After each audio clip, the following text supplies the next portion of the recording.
Women should just give birth and then stay home to focus on housework and raising the kids. It's crazy to think they can work after giving birth. I was so busy with work that I almost missed my chance to settle down. I thought my husband was okay with me wanting to keep working even after we tied the knot and had our son. He even helped with the housework when I was pregnant, but suddenly after giving birth he changed completely. This isn't what we agreed on. Besides, I can't extend my maternity leave. It would cause tremendous trouble to my company. What? The stuff women do at work is not even that big of a deal. Saying this, Kevin laughed. He was so kind before I gave birth. I'm baffled. Is this really the kind man I married? Anyway, I won't allow you to go back to work, so hand in your resignation. If you don't do as I say, we'll get divorced and I'll take custody of our son. He pressures me about custody, but doesn't lift a finger to help with our son. After I took in an older woman like you, who do you think you are? If we divorce, you'll never be able to get married again. Haha. Realizing he was no longer the man I once knew, I contacted someone, never imagining this call would be his downfall. My name is Anna. I have a job in the fashion business, and some may see me as a dedicated career woman. But seen in a less positive light, I could be perceived as a single woman who has neglected her femininity in favor of her work. Just to be clear, it's not that I don't want to get married. I do hope to marry someone someday and experience the joy of being a mother. My mother died in an accident when I was young. Maybe that's why I have a strong desire to become a mother myself. But I completely missed my chance to get married because I worked too hard. Why don't you talk to your dad about it? When a dad sees his daughter tying the knot when she's past her best years, he thinks the guy is like a god to him. When I complained to my old friend Tracy, who is a mother of 2 and still works with me, she said that. I wonder if Tracy comes across as a confident married woman when we talk at the cafe near work, or if I'm just feeling envious. No way. I went against my dad's wishes in the first place. Even now in front of me, he praises Sandy. You know, the slightly tomboyish, beautiful secretary to the president? He says Sandy is homely, good at cooking, and a great support both personally and professionally. I couldn't help but ask him if he was having an affair with her or something. I said, laughing. When I asked my dad whether he was having an affair with Sandy, he vehemently denied it. Sandy looked genuinely upset, tearing up. Indeed, Sandy is younger than me. No young woman would want an old man like that. But it's difficult at work. Everyone is cautious around me, and most of them have families. I don't mind younger men, nor am I concerned about their income, but I want a partner who I can discuss things with equally and who is understanding. What about a marriage agency? A marriage agency? If you go to a reputable one, it will cost some money, but they are serious about introducing you to someone considering marriage. They check if the other party is really single and share your information as well. There's a possibility there. Tracy suggested this and even introduced me to a marriage agency. If I really want to have kids, I need to hurry up and get serious. So, I registered with a marriage agency right away. When my father found out I had registered, he said, "Instead of spending money on that, I could introduce someone to you." No, you don't have to do that. I firmly rejected the idea. My father sighed. Meanwhile, I had met a few people, and one of them was Kevin. I want to continue working even after we get married. Also, I want kids, but given my age, I would like to have them soon. Despite being a 40-year-old woman, which made it difficult to find someone, Kevin was the only one who accepted this. I think that's a great idea. Things progressed smoothly and we got married. When we went to greet each other's parents, my father says something. It's your decision, but do this, and 5 years after the marriage, whether to tell him or not is up to you. That's fine, but why make it so complicated? I didn't understand why he told me to do that, but since it was a condition and no significant issues arose, I agreed. And so Kevin and I got married just half a year after meeting through the marriage agency.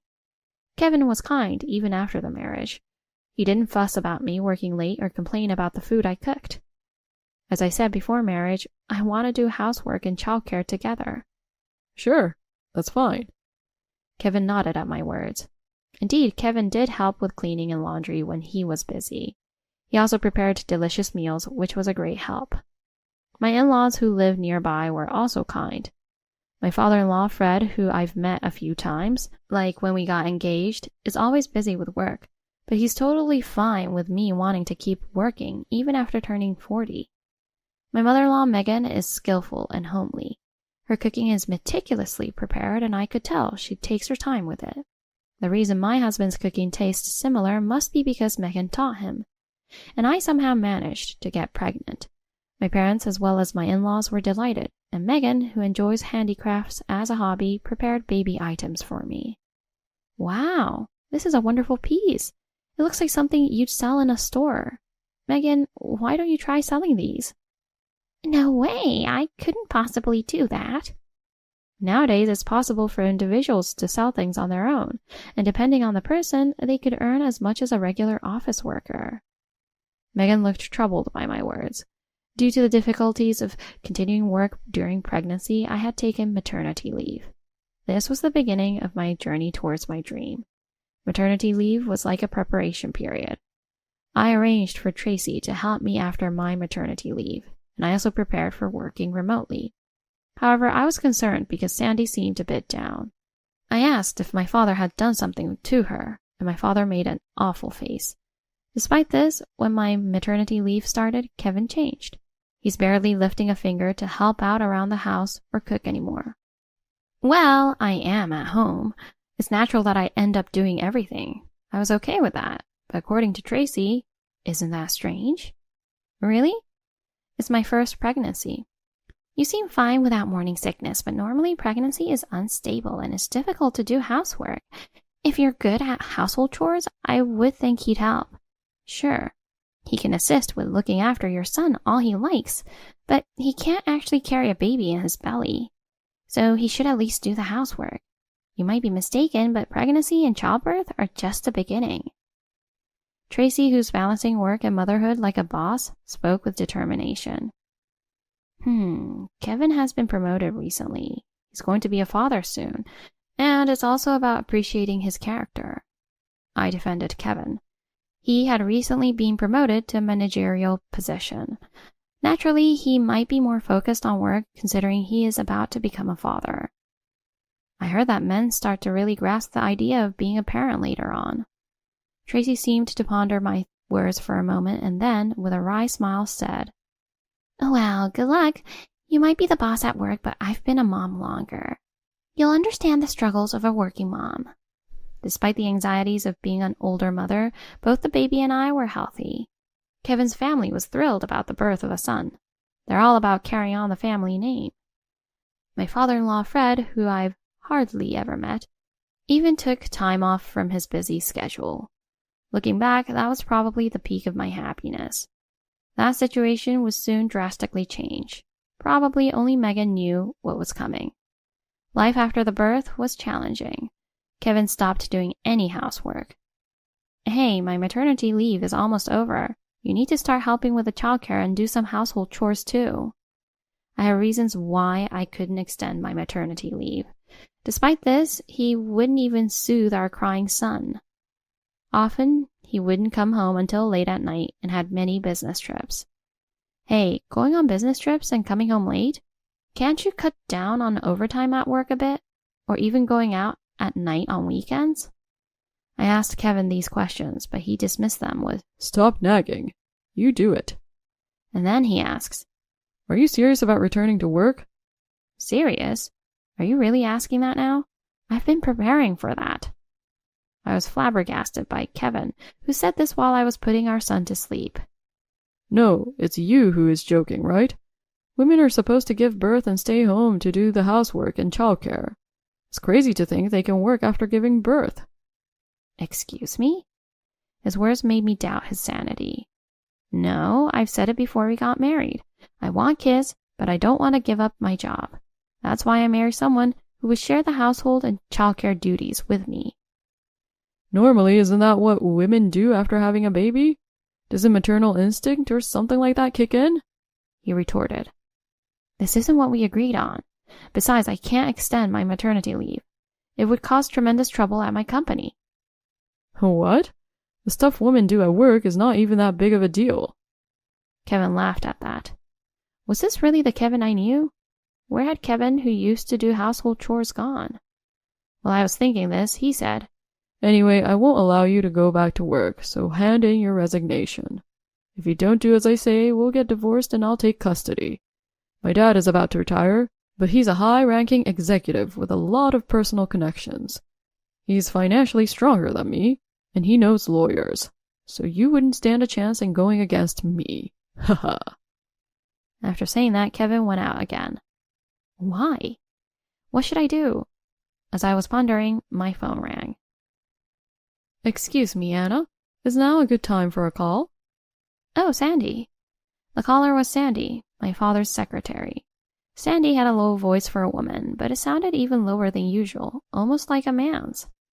Yes, my son just fell asleep, so it's fine as long as I don't speak loudly. My husband is out. Sandy said, I see. Excuse me, Anna. Do you think you'll be able to return to work? Is this a question for my father? No, that's not it. This is just me being nosy, unrelated to my official duties. Sandy prefaced, then continued. I happened to accompany your father on a business outing to a nightclub, and there I saw your husband, Kevin. What? At a nightclub? I almost raised my voice in surprise. Yes, and it seemed that Fred, Kevin's father, was with him. Excuse me, but I was concerned about your family situation, so I asked the club's owner. They're not part of the staff there, but it seems both of them are involved in inappropriate relations at their company. Are you serious? I was at a loss for words. Caught between the preparations for work, first-time parenting, and housework, the last thing I expected was Kevin having an affair, and with my father-in-law involved too. Anna, I had to let you know something that might shake things up with your family. I feel bad about it, but I couldn't keep it from you. Sandy apologized, but I responded thoughtfully. I'm sorry, Sandy. I don't mean to doubt what you've told me, but I'm a bit skeptical about this. Can you try to find some proof or ask other people if they saw that too? All right. Following our conversation, Sandy promised to present evidence. The recorder she provided captured Kevin and Fred speaking terribly about me, calling me an old woman, and he even revealed that Megan, not Kevin, had been doing all the housework which I had believed he was handling. With that, I left a note saying I was filing for divorce and left the house with my son. Since I was about to return to work, it was crucial to act quickly. Sandy had arranged for me to stay in an apartment close to my job. As Tracy helped me move, she chuckled. You're really capable at work, but there's something missing in your personal life. You should have realized this sooner. Then Tracy asked seriously, So, what are you going to do now? I'm going to fight back. He's been using our savings to wine and dine with his side piece. Right then, Kevin called, which was timely. What do you want? Why did you take our son? Do you think I believe you're capable of looking after him? It seemed he had no issue with me leaving. Probably he'd let his mother handle everything at home anyway. When I pointed this out, Kevin retorted. Of course, it's Mom's job. She understands a woman's duties well. You're going to burden your mother, who's nearly 60, with all this? Are you trying to kill her? Shut up. I did you a favor by marrying an old woman like you. You think you can raise a child without money after we get a divorce? I'll make sure you pay up for this. Just wait and see, you'll regret what you did. Hearing that doesn't scare me. It takes guts to be the one to end things. Spare me the drama. I'm not planning on regretting anything. In fact, I think you'll be the one with regrets. And just so you're prepared, I'll be the one claiming compensation. I always pick up the fights that come my way. I declared that I would not let him do whatever he wanted. Later, a meeting was arranged through lawyers. Fred appeared visibly upset, and Kevin was still acting arrogantly, while Megan seemed troubled. On my side were my lawyer, my father, and also Sandy. If we're divorcing, I want compensation. Save your sleep talk for bed, I declared firmly. Sleep talk? That's on your part. He argued back arrogantly. Firstly, a woman's unstable, low income is not enough to raise a child. Hand over the grandchild quietly and pay compensation and child support. If you refuse, come back quietly. We were generous enough to take in a leftover single parent like you. Kevin, You too. You should have gone for a young, dumb woman who'd listen instead. That's true, Dad, but a mistress is better for that sort of woman. At least she had money. I go easy on young women, and it's tough to break up with them when they get older and you're already married. Hearing Fred and Kevin's words, I couldn't believe my ears. Saying such things in front of me and my father? I thought I had a good eye for people, but it seems I lacked judgment when it comes to men. I sighed. Unfortunately for you, the one who'll be paying compensation is you. At the same time, Sandy presented evidence of Kevin's infidelity. Adultery is sufficient ground for divorce and a claim for damages. Plus, I've meticulously recorded the childcare, which proves you did nothing. Do you really think you can get custody in this situation? Kevin's lawyer seemed shocked, probably only hearing Kevin and Fred's side of the story. But you don't have the financial means. Sadly, it's you who lacks financial resources. I stated clearly. Here's my business card, by the way. I showed my newly printed business card. Huh? What's the use of your stupid business card? He scoffed, but his demeanor froze as he read the company name on the card and snatched it to read the details. What's going on, Kevin? Kevin stuttered, unable to speak. No way. You're the CEO at our parent company? CEO? What? No way she'd be in that position. In fact, I'm the CEO of their parent company. At this revelation, both Fred and Megan were visibly shocked. Our company is the parent company of yours, you see. I had my daughter join from scratch to develop her skills on her own. If she's to succeed me, she needs to prove her worth. I was surprised her husband turned out to be an employee at one of our subsidiary companies. I instructed her to keep this a secret from you for at least 5 years. Only the president of your company knows about it. I haven't asked for her to be treated specially, though. Just because you're the CEO of the parent company doesn't mean you can fire employees like me. Kevin exclaimed, but Sandy responded. Unfortunately, it was us who investigated the affair. It seems he was involved with a temp worker from the company having inappropriate relations during work hours, even using company expenses for hotel visits and trips. As a company, we cannot overlook an employee who engages in misconduct, regardless of his relationship to my daughter. Besides the compensation, it looks like you'll have to face consequences. I'll have to speak to the president of your company about your responsibilities. It's a shame for our family, really. My poor daughter has been treated terribly and subjected to such harsh treatment. Fred panicked and said, Please, forgive us. I'll disown this foolish son of mine. Dad, how could you? Despite Kevin's shocked response, Father continued. As I said, his punishment will be decided by the president of his company. Father then turned to me. Now about the divorce. Are you going to sue them? If you do, we'll fight it thoroughly, but I don't think they have a chance of winning. Those words crushed Kevin. Fred kept trying to get on people's good side, ditching his son. And so the divorce was finalized smoothly. Their lawyer didn't even plan to contest it, claiming there had been a misunderstanding. Wow. I was explaining the situation to Tracy, who had become a secretary at my workplace. She nodded as she listened. Afterwards, I was able to run the company well while my son was looked after at the company's daycare. Kevin was fired from the company. He had angered my father and hadn't made a good impression to me either. It was risky to keep him around. Fred was also demoted and sidelined to a less important department. So his father wasn't fired? Fred is retiring in about a year anyway. Plus, he needs to receive his severance pay. Huh? What do you mean?